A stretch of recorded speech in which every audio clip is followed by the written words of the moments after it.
You do? The cappuccino's back this morning. That's a proper cappuccino. Is it good? Very good. You well? Yes. Yeah. Yourself? Very good, thanks. Good.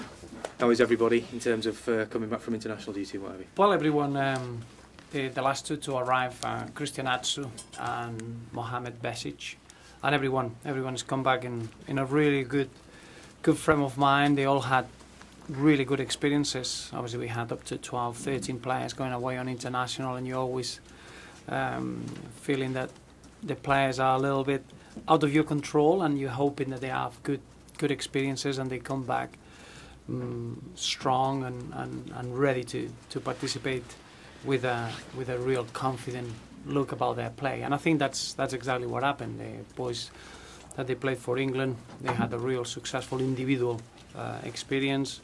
Stephen Naismith with Scotland, the boys in Republic of Ireland, even more Besic that they lost against Cyprus. He had a really good game and he played the 90 minutes. And overall, Christian Atsu scored the winner last night. And all in all the experiences in international games, they've been a real success. No injuries, and I think they're all desperate now to get into what we got in front of us, which is one of the most demanding periods that we had at Everton for a long time with the Europa League, and having 7 games in the space of 3 weeks and 1 day, which is an incredible period, an exciting period for us. Does it make you particularly proud when you see some of the younger players, the likes of John Stones and Seamus Coleman, when they represent their countries, having come through Everton as youngsters?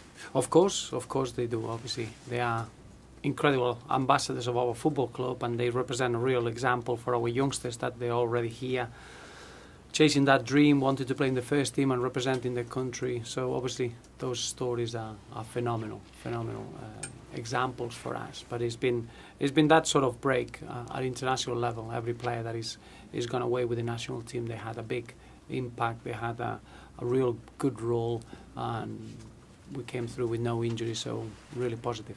Any updates injury-wise on some of the longer termers, the likes of Barkley and Kone and what have you? Yes, well, Ross is progressing well, but he's still receiving treatment, and he's in week 4 now. He's probably a couple of weeks ahead of where he should be, but he's still halfway through his recovery period. Stephen Pienaar and Leon Osman. Well, Stephen Pienaar, Aruna Kone, Brian Oviedo, Romelu Lukaku, they joined the group for training today, which has been very positive. Leon Osman and Samuel Eto'o, they pick up a couple of knocks in the last 2 games, and we're going to assess them over the next 48 hours. But everyone else is fit and available for the next period. Not just the game at the weekend, I think the period of, as I mentioned, of so many games, that is going to be really important for the squad to be ready and available.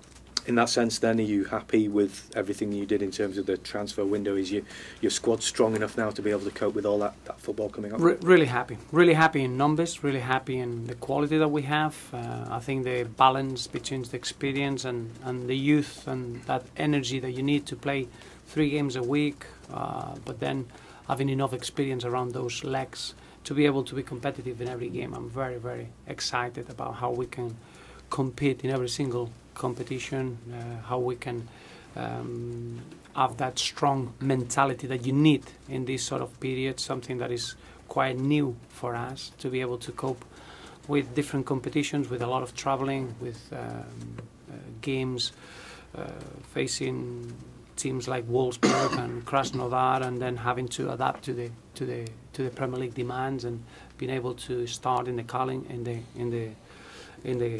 Capital One Cup.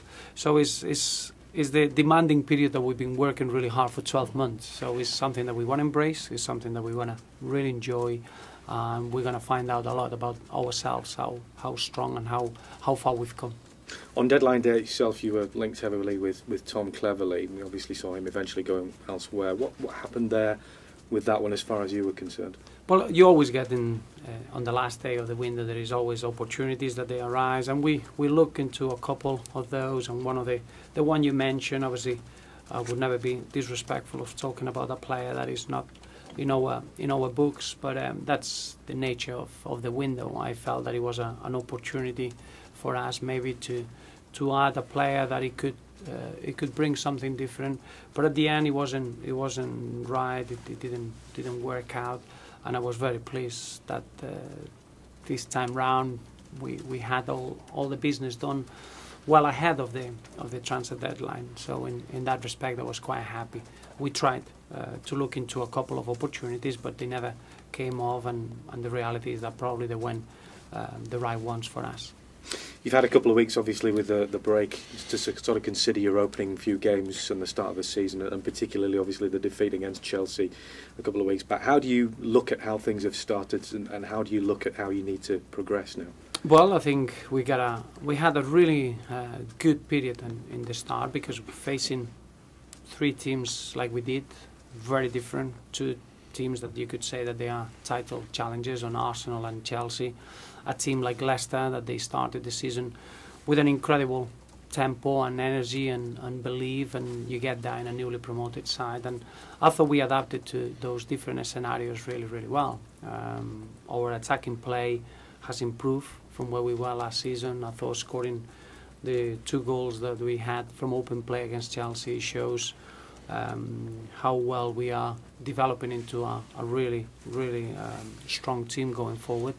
And I think it's just quite easy to see. We've been a little bit slack in our defensive duties, and probably we've been punished too easily, and we conceded too many easy goals. Goals that sometimes is that ball that he hits a defender and the deflection hits the back of the net, and other times it's just that lack of defensive intensity, and that's something that we need to correct. But I do see a team that we've improved of when we were last season, even though probably the results now they're not as good as they should have been.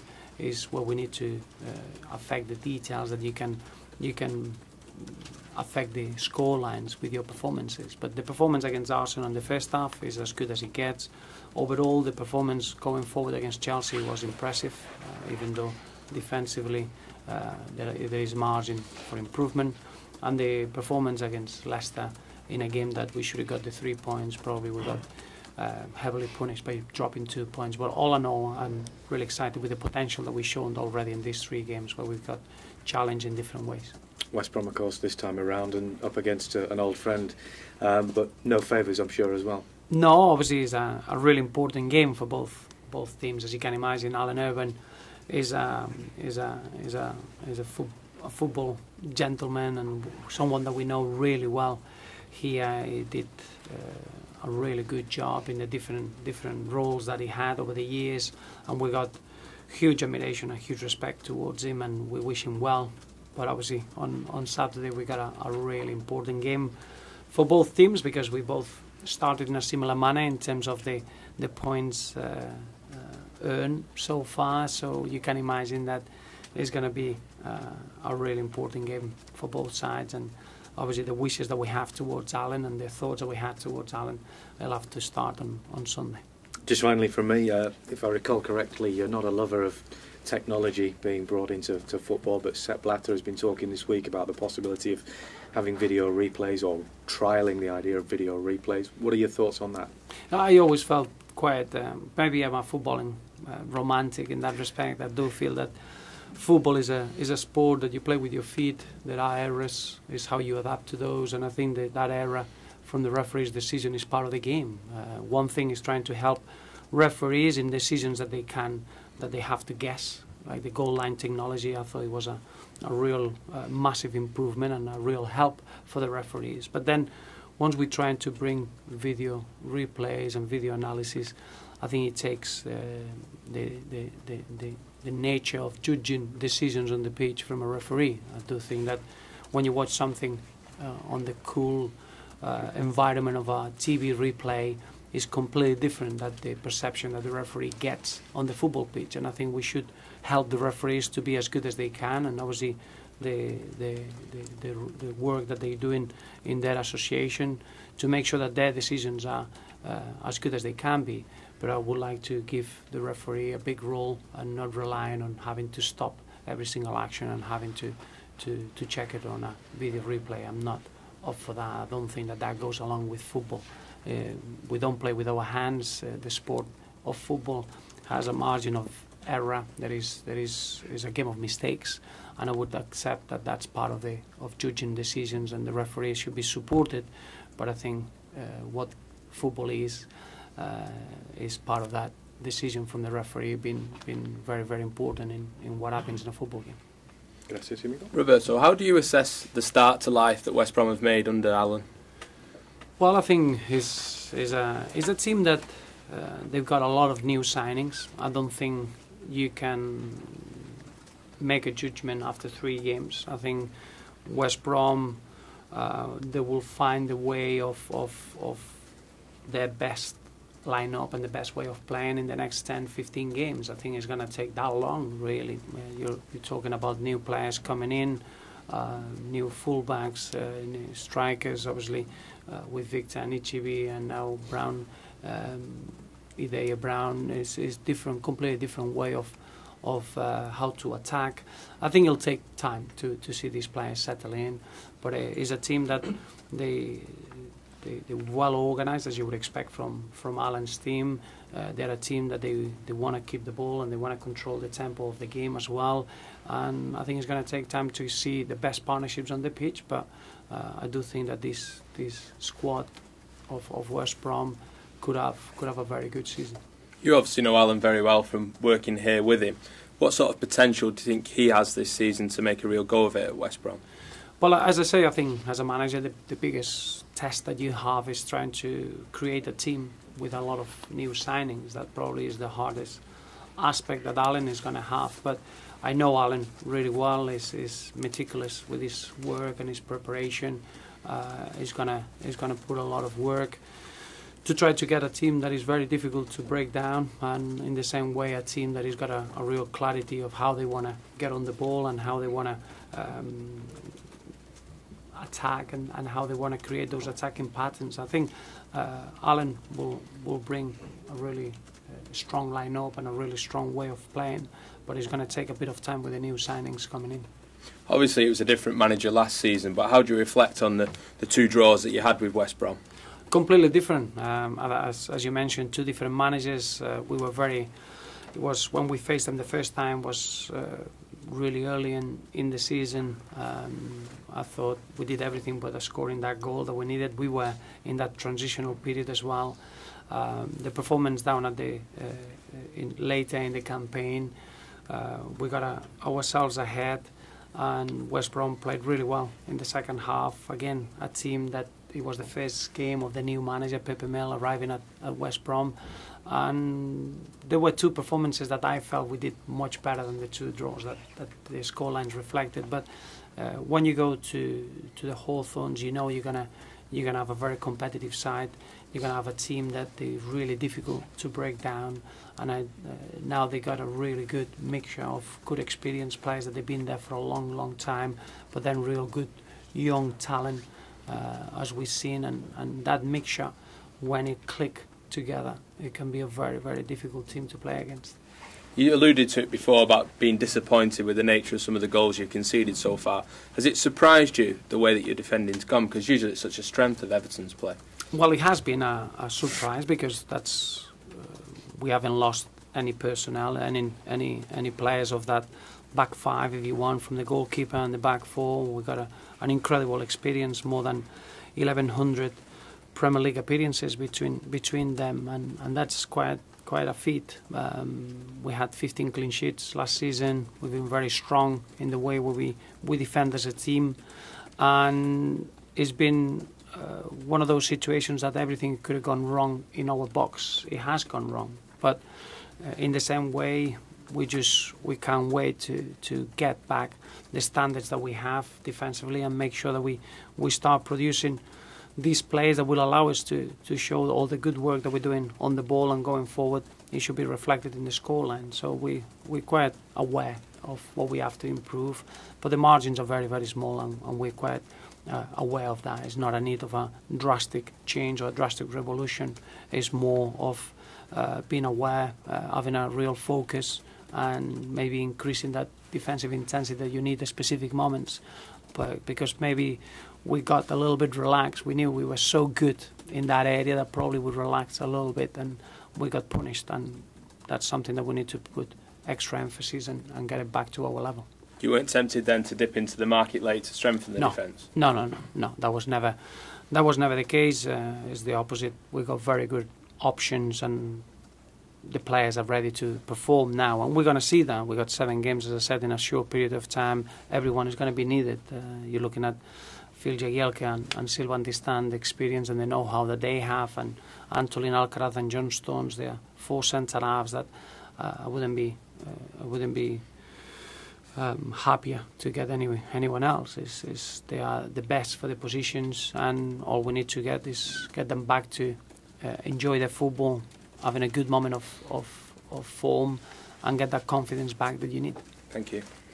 Roberto, individual players in defence have been criticised after sort of the way you've been letting go. Do you see it more as a unit thing rather than individual? Yeah. No, absolutely. I don't think it's an individual at all. It's a feeling more than anything. Remember that we conceded on the 85th minute against Leicester when we got ourselves ahead twice, and since then I think people realise how difficult it's going to be to play against Leicester this season. The 2 goals that we conceded against Arsenal, 83rd minute and 91st minute, is more of a feeling. Maybe there are many reasons, and maybe that wanting to see the game out and just probably developing a little bit of a fear of having something to lose at that moment of the game, that had a big say. I don't think individual mistakes have cost us at all. Maybe it's a mentality of the team that I think now we're getting stronger. We're getting into a position that we can play for 90 minutes rather than just dropping our physical levels in the last 20 minutes.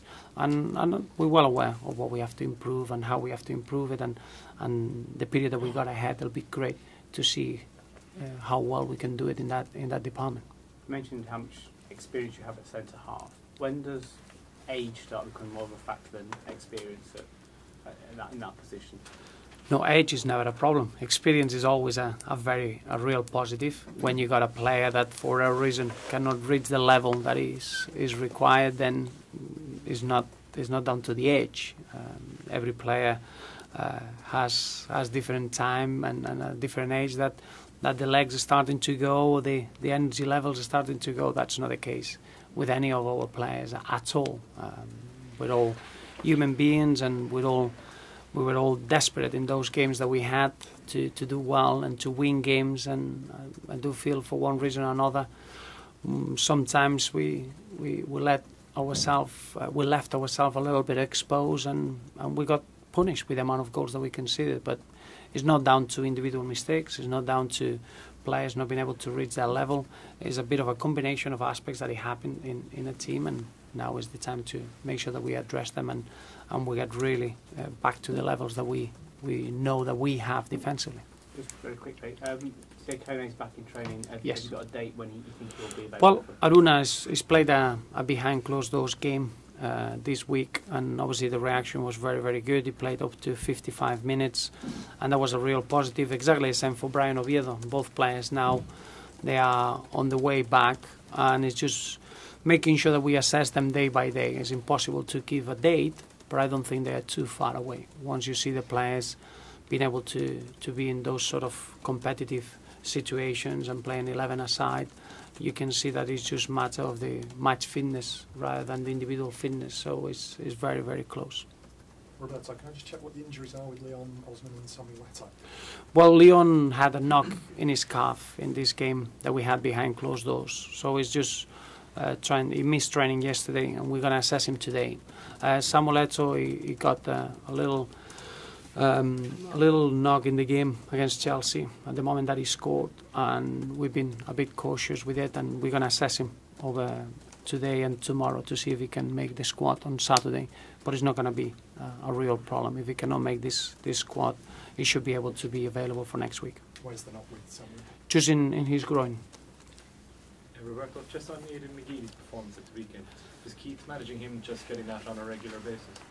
Well, I said it many times this season. I thought Aidan, the way that he came back in pre-season, he was fully fit, he was really focused, and is a magician. I think the quality that he has is quite unique, and we've seen already that is in a very good moment of form. He scored against Leicester in the first game. He had 2 assists against Chelsea, and then the 2 goals that he scored against Georgia. It shows you that he's in a great moment of form. But I think it's just as a consequence of the good work that he's done in this pre-season, how well he's come back.